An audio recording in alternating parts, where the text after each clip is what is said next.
Pela palavra de Deus também nós temos a orientação de que, após contemplar a beleza desse Deus grandioso, após confessar a Ele os nossos pecados e culpas, após consagrarmos a Ele nossas vidas, nossos bens, nossas ofertas, nós devemos também parar para ouvir a sua voz. Quando Deus se agrada do culto que se presta a Ele, Ele manifesta graça falando aos corações. E por isso separamos esse momento para a exposição da sua palavra. Eu gostaria de convidá-los a que vocês pudessem abrir a palavra do Senhor no Evangelho segundo João escreveu, no capítulo 1.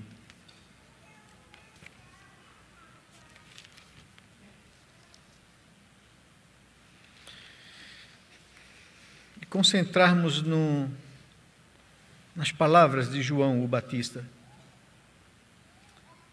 Do verso 15 ao verso 18, e depois do verso 29 ao verso 31. Após João, o evangelista, o apóstolo, que escreveu esse evangelho, falar sobre a manifestação da graça de Deus quando Cristo, o seu Filho, a segunda pessoa da divindade, que estava no princípio com Deus, que todas as coisas foram feitas por intermédio dele e que por ele nada do que foi feito se fez, esse Deus maravilhoso, na segunda pessoa da divindade, assumiu forma humana e habitou entre nós. João diz que nós vimos a sua glória como do unigênito do Pai. As nossas mãos apalparam com respeito ao verbo da vida. Nós vimos a promessa assumir forma humana. E João o Batista testemunha João o apóstolo, no verso 15 diz assim a respeito de João Batista: João testemunha a respeito dele e exclama: este é o de quem eu disse, o que vem depois de mim. Ele tem, contudo, a primazia, porquanto já existia antes de mim. Porque todos nós temos recebido da sua plenitude e graça sobre graça. Porque a lei foi dada por intermédio de Moisés. A graça e a verdade vieram por meio de Jesus Cristo. Ninguém jamais viu a Deus. O Deus unigênito, que está no seio do Pai, é quem nos revelou. E verso 29, no dia seguinte, viu João a Jesus que vinha para ele e disse: eis o Cordeiro de Deus que tira o pecado do mundo. É este a favor de quem eu disse: após mim vem um varão que tem a primazia, porque já existia antes de mim. Eu mesmo não o conhecia, mas a fim de que ele fosse manifestado a Israel, eu vim, por isso batizando com água. Eis o Cordeiro de Deus que tira o pecado do mundo.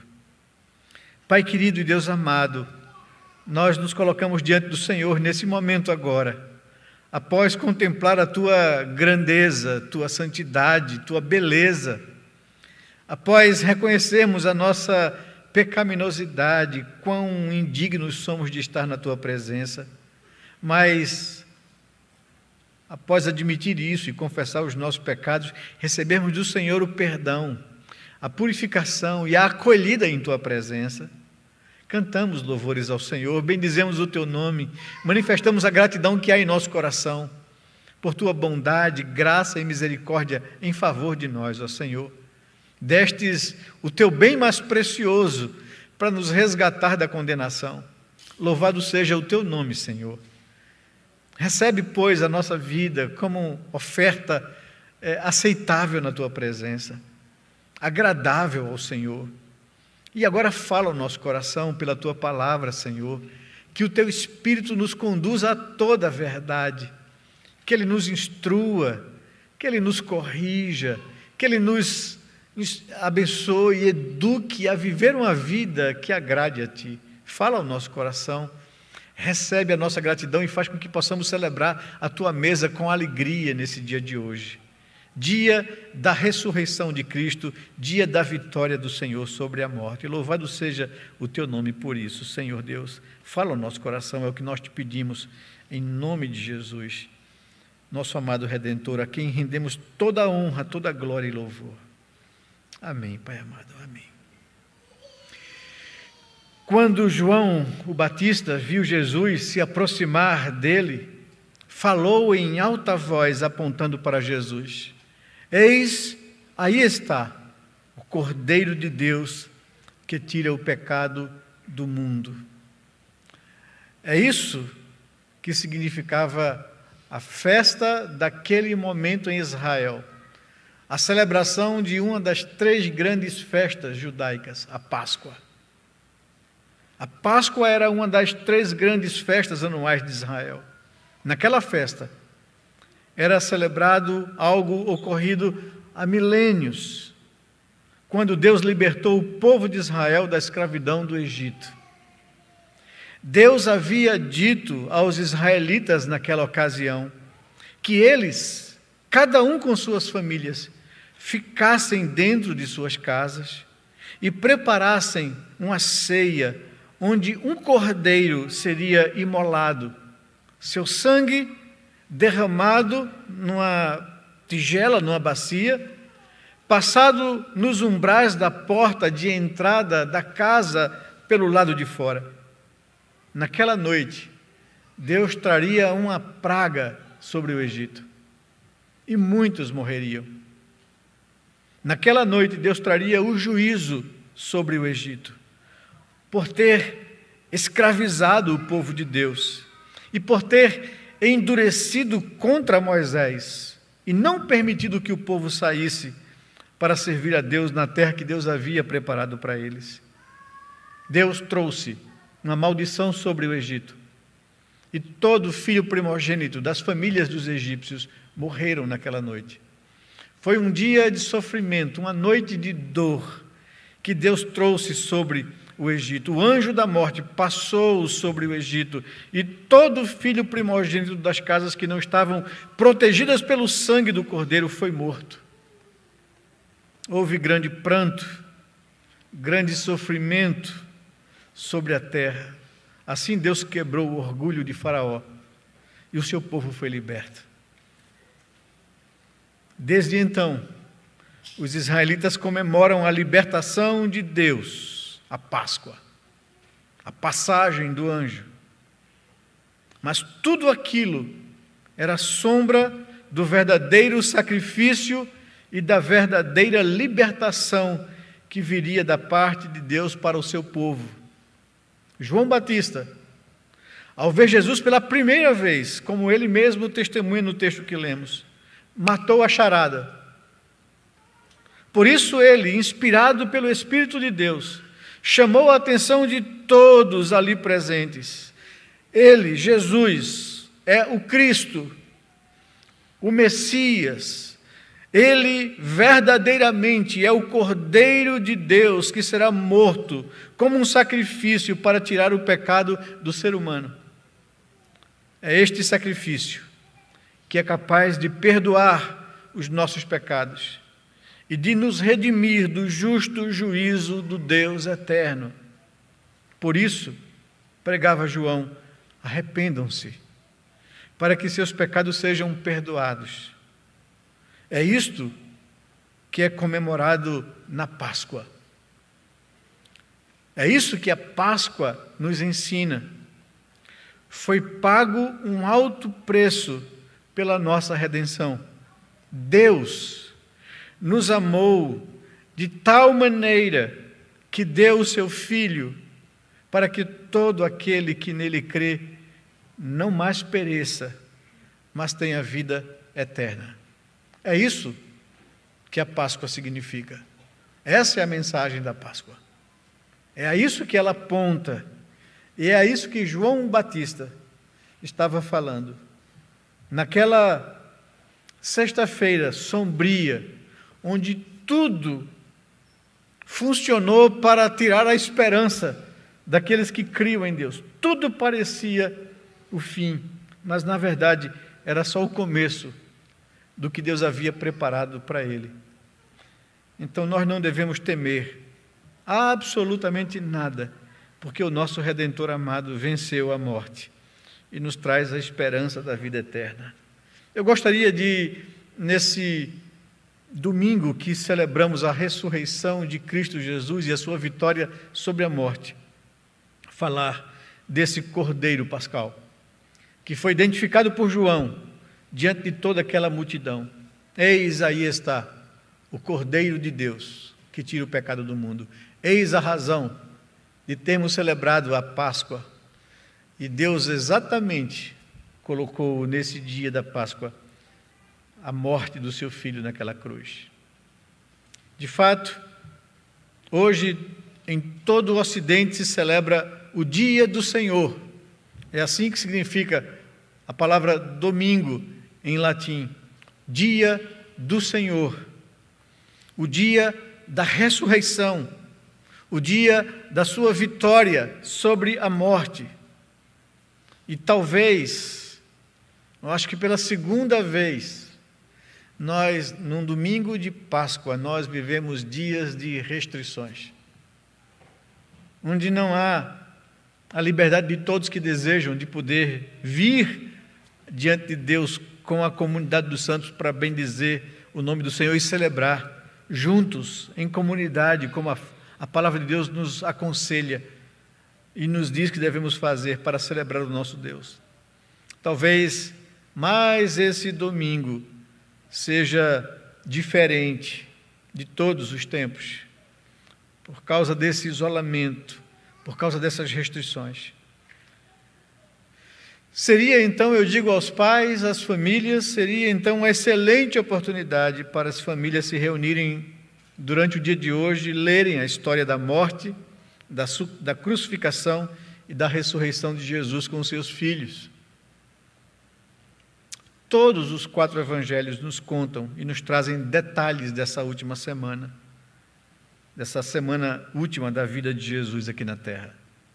Naquela última semana, ele veio da Galileia, a Judéia, com os seus discípulos, veio para Jerusalém, veio para a cruz, veio para a morte. 3 anos depois dessa afirmação de João, vem Jesus a Jerusalém, cumprir aquilo que João havia dito há 3 anos atrás. Eis aí o Cordeiro de Deus, eis aí aquele que será sacrificado, eis aí aquele pelo qual toda a celebração da Páscoa aponta. Esse é verdadeiramente o Cordeiro de Deus. Lá no Egito, por causa da dureza do coração de Faraó e do povo egípcio, Deus trouxe uma maldição, uma praga, um vírus de morte sobre toda a casa do Egito. E todos experimentaram perda, luto, sofrimento, vendo morrer o filho primogênito, o filho mais velho. Agora, o que aquilo apontava, por causa da dureza do coração humano, Deus passa pelo mesmo sofrimento e entrega a vida do seu próprio filho por amor a nós. É isso que significa Páscoa. Jesus veio para Jerusalém, veio para a cruz, veio para a morte.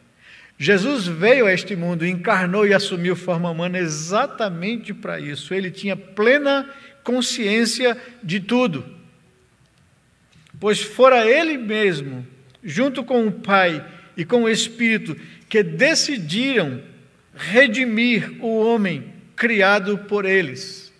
Eles planejaram isso. Eles encontraram a solução para redimir a criação caída em rebelião e pecado. Mateus capítulo 26, versos 1 e 2, o texto nos fala exatamente sobre isso. Diz lá, Mateus capítulo 26, versos 1 e 2, que tendo Jesus acabado todos estes ensinamentos, disse a seus discípulos: sabeis que daqui a 2 dias celebrar-se-á a Páscoa, e o Filho do Homem será entregue para ser crucificado. Ele veio para Jerusalém, Ele veio para o mundo, para esse dia. E ele sabia disso, mais do que ninguém. Saibam que daqui a 2 dias celebraremos a Páscoa e o Filho do Homem será entregue para ser crucificado, para ser sacrificado, para ser morto. Ele viveu toda a sua existência aqui com essa consciência, na espera desse dia, de cumprir o que ele, o Pai e o Espírito determinaram para poder redimir e salvar a mim e a você. É sobre esse Cordeiro Pascal que nós gostaríamos de falar. Quando, naquela noite de Páscoa, ele havia orientado os discípulos a prepararem a Páscoa, a irem a um lugar, a falarem com o dono daquele espaço, de que o mestre vai precisar desse espaço, e aquele homem cedeu o espaço. Prepararam e fizeram todos os preparativos para a Páscoa. Ele, à noite, sentou com seus discípulos à mesa para celebrar a Páscoa. E ele afirma essa palavra que sempre me é muito cara, né? Registrado por Lucas no capítulo 22, do verso 15. Ele afirma para os seus discípulos que eu tenho desejado ansiosamente comer convosco essa Páscoa, essa última Páscoa. Ele veio para esse momento foi muito difícil, doloroso, porque ele sabia que sobre ele cairia o juízo de Deus o Pai, que haveria ali uma ruptura, quando ele seria abandonado e deixado só na cruz. Ele vive uma angústia nos momentos que antecedem a crucificação. Ele pede aos seus discípulos que vigiem com ele em oração. Ele roga ao Pai, se fosse possível, que o Pai afastasse ou passasse esse cálice sem que ele tivesse que bebê-lo, mas ele sabia que ele precisava fazer. E depois desse momento de angústia, ele levantou-se e foi à cruz. Ele deu a sua vida por nós. Mas isso ecoa na minha consciência e na minha memória, essas palavras de Jesus em Lucas 22, 15. Tenho desejado ansiosamente que chegasse esse momento. E nós estamos diante da mesa do Senhor e vamos celebrar essa mesa do Senhor, a ceia do Senhor, que Ele instituiu em lugar da Páscoa, dizendo aos seus discípulos nesse texto de Lucas 22, que vocês comerão pela última vez essa Páscoa, porque ela se cumprirá em mim. E daqui por diante, vocês não mais precisam celebrar a Páscoa. Vocês vão se sentar à mesa e celebrar a ceia do Senhor, o cumprimento da Páscoa, a minha morte na cruz, a minha vitória sobre a morte, a esperança da vida eterna. E vocês vão anunciar isso todas as vezes que vocês sentarem à mesa para celebrar a ceia do Senhor. Não mais agora, uma vez por ano, como os judeus faziam, mas agora todas as vezes que vocês se reunirem no dia do Senhor, no dia da vitória do Cordeiro. A Páscoa era uma dessas 3 grandes celebrações judaicas que aconteciam todos os anos. Uma das 2 maiores celebrações da cristandade. Houve um movimento muito forte e uma ação do PGR para que o Supremo Tribunal Federal julgasse o pedido das instituições religiosas que representam as igrejas, apelando para a Constituição, para o fato do Estado laico, para que o Estado não interfira na religião, coisa que a Constituição garante, né? Que nós vivemos um Estado laico, onde o Estado não tem interferência sobre a religião, e a religião não pode ter interferência sobre o Estado.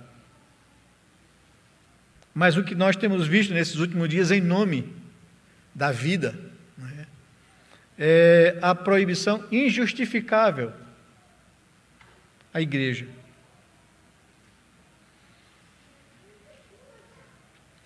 E por causa desse movimento, tivemos esse parecer ainda preliminar de um juiz do Supremo, que será submetido ao plenário ainda. A Páscoa não era um fim em si mesmo, e é bom que a gente pontue isso. E o que é que Jesus está pontuando naquele momento, naquela última Páscoa?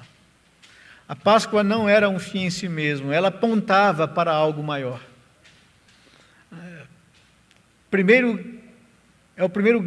Apontava para o primeiro grande evento da história humana. Deus entregaria o seu próprio Filho para receber a condenação que salvaria o homem por ele criado. A Páscoa tinha esse fim de anunciar, de preparar as pessoas para esse grande primeiro evento da humanidade. Coisa que o presidente norte-americano havia dito nos anos 60, quando o homem tocou o solo lunar, dizendo que aquele foi o maior evento da história da humanidade. E o evangelista Billy Graham, que tinha acesso ao presidente, ligou para ele para parabenizá-lo e também disse: senhor presidente, deixe-me ousar corrigi-lo na afirmação que o senhor fez para, de fato, esse grande evento. Quero parabenizá-lo por essa conquista, mas também preciso corrigi-lo para dizer que esse não foi o grande evento da humanidade. O maior evento da humanidade não foi quando o homem tocou o solo lunar, mas quando Deus, na sua misericórdia e graça, tocou a terra na pessoa do seu Filho. Não menospreze isso, senhor presidente, para que não traga o pesar da mão de Deus sobre a nação. As nossas conquistas são graça de Deus. É Deus nos dando a capacidade de produzir, de fazer acontecer, porque Ele nos criou segundo a sua imagem e semelhança. Mas não menospreze o grande evento da história que marca a misericórdia de Deus. Não é aquela foto, né, da bota do astronauta em solo lunar, mas é a foto do Filho de Deus pisando o solo da terra, por amor a cada um de nós. A Páscoa apontava para algo maior, para esse grande primeiro evento da história humana. Deus entregaria o seu Filho, enviaria o seu Filho, que assumiria uma forma humana, para receber no seu corpo o justo juízo que era contra nós. Por isso, Jesus, o Messias, o Cristo, o Filho de Deus, ansiava para cumprir o que Ele, Deus, havia planejado em seus eternos decretos: redimir o homem. E é isso que afirma Isaías, no capítulo 53, no verso 11 e 12. Ele é o autor da vida.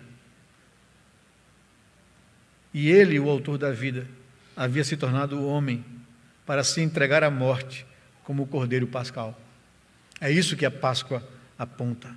Aquela, disse Jesus, seria a última Páscoa que eles comemorariam, pois aquela celebração cumpriu o seu propósito quando estabelecido há 1500 anos atrás. Estava diante dos homens o Cordeiro de Deus, que seria morto naquela cruz. Mas, em segundo lugar, além de destacar esse desejo de Jesus, que afirma para os seus discípulos que ele esperou ansiosamente esse momento, em segundo lugar, me vem a atenção que, em lugar da Páscoa anual, agora seria estabelecido a ceia do Senhor.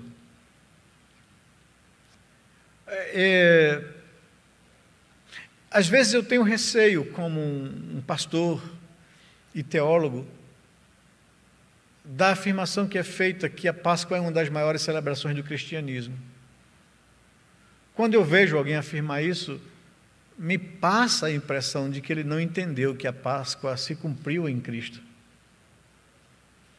e que ela cumpriu o seu propósito didático, educativo, de que o povo celebrasse aquela festa anual até que ela se cumprisse, que ela não é um fim em si mesmo, que ela apontava para algo maior, e que esse algo maior estava diante deles, e que por isso Jesus se senta com os seus discípulos naquela última Páscoa e diz: de hoje em diante vocês não mais beberão desse cálice ou celebrarão essa festa. É isso que Lucas nos diz no capítulo 22. As pessoas leem o capítulo 22, do verso 14 a 18 de Lucas, e acham que Jesus está falando sobre a ceia. Não, a ceia ele vai falar do verso 19 em diante. Ele está falando da Páscoa no verso 14 ao verso 18. Quando ele diz, chegada a hora de celebrar a Páscoa, que ele havia orientado os seus discípulos a prepararem, Jesus pôs-se à mesa com eles, com os apóstolos, e disse-lhes: tenho desejado ansiosamente comer convosco esta Páscoa antes do meu sofrimento, pois vos digo que nunca mais a comerei até que ela se cumpra no reino de Deus. E tomando um cálice, havendo dado graças, disse: recebei e reparti entre vós, pois vos digo que de agora em diante não mais beberei do fruto da videira, até que venha o reino de Deus. Ou seja, o que ele está dizendo aqui, essa é a última Páscoa, ela se cumpriu em mim.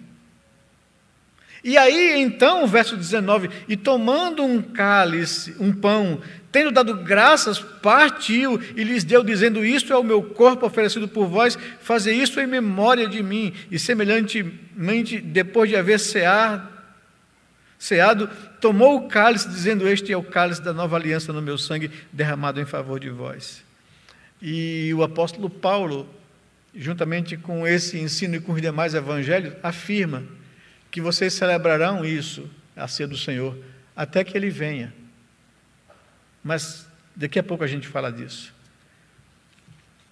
A Páscoa foi agora cumprida em Cristo Jesus, e Ele estabelece agora a ceia do Senhor, que deveria, e eu também insisto nisso às vezes, né, deveria ser celebrado todos os domingos. Todas as vezes que vos reunirdes, no dia do Senhor, é uma referência a Jesus, vocês partirão pão e beberão cálice. Por circunstâncias históricas, por falta de consciência do significado do que é a mesa do Senhor, pela preocupação pastoral de que, em participando sem consciência, viessem a sofrer juízo, os reformadores suspenderam até que a igreja tivesse a orientação devida e a consciência necessária para participar da mesa do Senhor sem trazer sobre si condenação. Tendo consciência do que ela significa. Mas isso entrou como tradição nas igrejas protestantes. Enquanto a Páscoa só destacava a morte para a libertação, a ceia apontava para a razão do nascimento do Messias. Não apenas a sua morte, mas a sua vitória sobre a morte, a ressurreição. A Páscoa apontava para a morte e para a libertação na morte. A ceia vai mais além do que isso. Aponta para a morte, aponta para a crucificação, mas aponta para a vitória, para a ressurreição. A ceia revelava também a natureza do Messias. Ele era o Deus Filho encarnado, o mistério que estava oculto e que agora estava sendo revelado, segundo João capítulo 1. É para ser anunciada, para ser celebrada, até que Ele venha em glória para buscar a sua igreja. A morte não terá mais domínio sobre vós. É a celebração da ceia, por causa da ressurreição de Cristo. A vitória do Cordeiro deve ser anunciada e celebrada até que Ele venha para buscar a sua igreja. E isso nos aponta para o terceiro aspecto disso, da morte de Cristo, a sua ressurreição. É isso que Paulo diz aos Coríntios. Ela deve ser anunciada todas as vezes que vos reunirdes para comerdes este pão e beberdes o cálice, vocês estão anunciando a morte do Senhor, até que Ele venha. Vocês estão celebrando a vitória sobre a morte, a ressurreição, até que Ele venha. Então, isso aponta para uma outra coisa, que a ceia do Senhor, semelhante à Páscoa, não é um fim em si mesmo também. Enquanto a Páscoa apontava para o grande primeiro evento da história, Deus cumpriu a sua promessa, enviou o seu Filho, Ele habitou entre nós, nós vimos a sua glória, glória como o unigênito Filho de Deus, o Pai, o Cordeiro de Deus, se fez carne e habitou entre nós. E entregou a sua vida para nos resgatar do juízo e da morte e da condenação, e venceu a morte. Agora não mais a Páscoa, e sim a ceia. Mas a ceia, a semelhança da Páscoa, não é um fim em si mesmo, ela prenuncia algo que virá a acontecer. O segundo grande evento da história, a vinda de Cristo glorioso, não mais como o Cordeiro Pascual, mas como o Cordeiro ressurreto, vitorioso, para resgatar a sua igreja. A morte não terá domínio sobre o autor da vida. É isso que a ceia celebra. Ele venceu a morte. Ele venceria a morte no terceiro dia. É isso que Jesus está estabelecendo com os seus discípulos. E Ele venceu. Ele ressurgiu. E isso deve ser anunciado ao mundo. Alguém passou para mim, esses dias, no meu WhatsApp, sobre uma pregação de um pastor, né, daquela alma negra americana. Aquela pregação cheia de sentimentos e de emoções. E a pregação dizia assim o tempo todo, né? É sexta-feira, mas o domingo vem.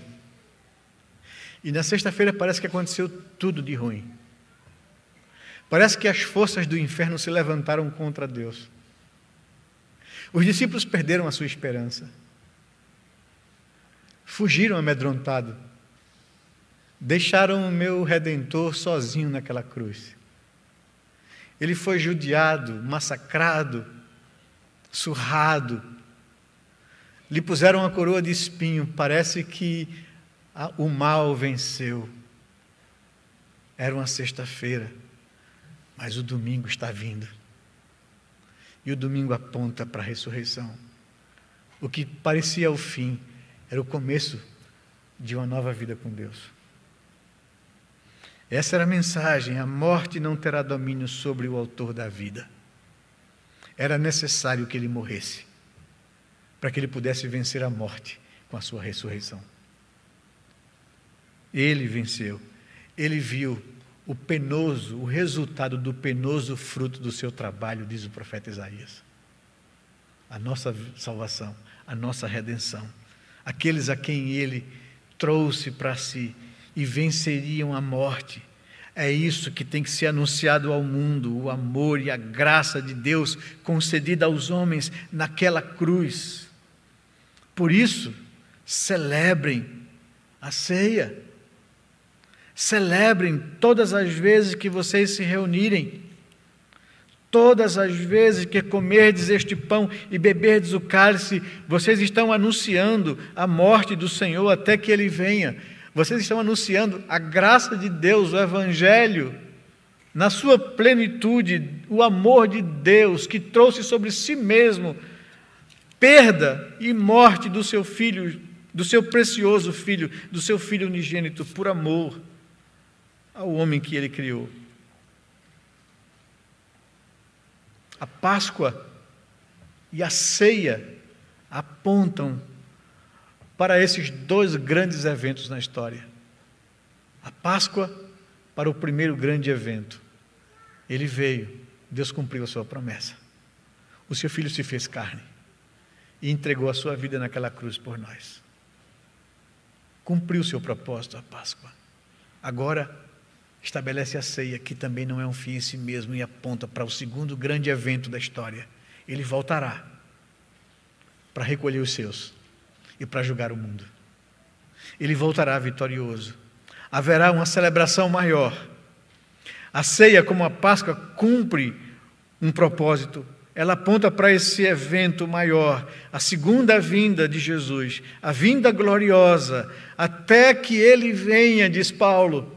Celebrem, festejem, cultuem. Não é tristeza, é vitória, é um misto de dor pelo sacrifício do Cordeiro, mas é um misto de alegria pela sua ressurreição e pela sua vitória sobre a morte. Da mesma forma que Jesus ansiou por aquele momento doloroso, nós devemos ansiar pela sua segunda vinda, quando estaremos para sempre com Ele na eternidade gloriosa. Por isso deveríamos dizer: Maranata, vem Jesus. Momentos como esses que nós estamos passando no mundo nos servem para nos lembrar que a vida aqui é passageira. Que todos nós poderíamos ser contaminados. Que todos nós poderíamos passar pela morte, mas a morte não é o fim da nossa esperança. Por isso não nós deveríamos temer isso. Porque o nosso Deus é o Deus que tem controle sobre todas as coisas, sobre a história. É o Deus que traz maldições e pragas sobre o mundo rebelde. Mas nós estamos protegidos pelo sangue de Cristo. A morte não é o fim da nossa existência. A ressurreição é a nossa celebração. Todo aquele que crê em mim, ainda que morra, viverá. Essa é a nossa esperança. E ele, ao afirmar isso, para Maria diz: você não crê nisso? Momentos como esses que nós estamos passando nos servem para nos lembrar que a nossa vida aqui é passageira e que a nossa esperança não está resumida a este mundo. A nossa vida ou a nossa esperança não devem estar nesse mundo, mas no mundo por vir, onde habita a justiça. E é essa palavra que eu queria trazer ao coração de vocês. Palavra de esperança. Celebrem a ressurreição. Que Deus nos abençoe. Traga sobre os nossos corações sua graça, seu favor. Renove a nossa vida diante do Senhor. Vamos orar a Deus, nos colocar diante dEle, nesse momento agora.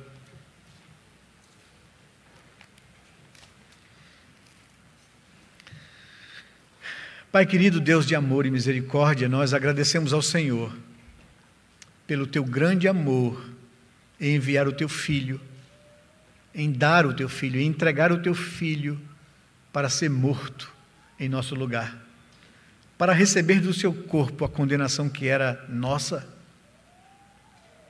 Muito obrigado, porque em Cristo Jesus nós temos a nossa redenção.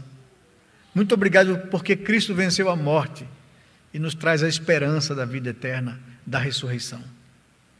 Prepara o nosso coração, Senhor Deus, para nos achegarmos à Tua mesa nesse momento agora, com gratidão no coração, celebrando a vitória do Cordeiro sobre a morte, anunciando essa mesma mensagem ao mundo, até que o Redentor venha, e dizendo como João a esse mundo: arrependam-se e preparem os seus corações para o Senhor.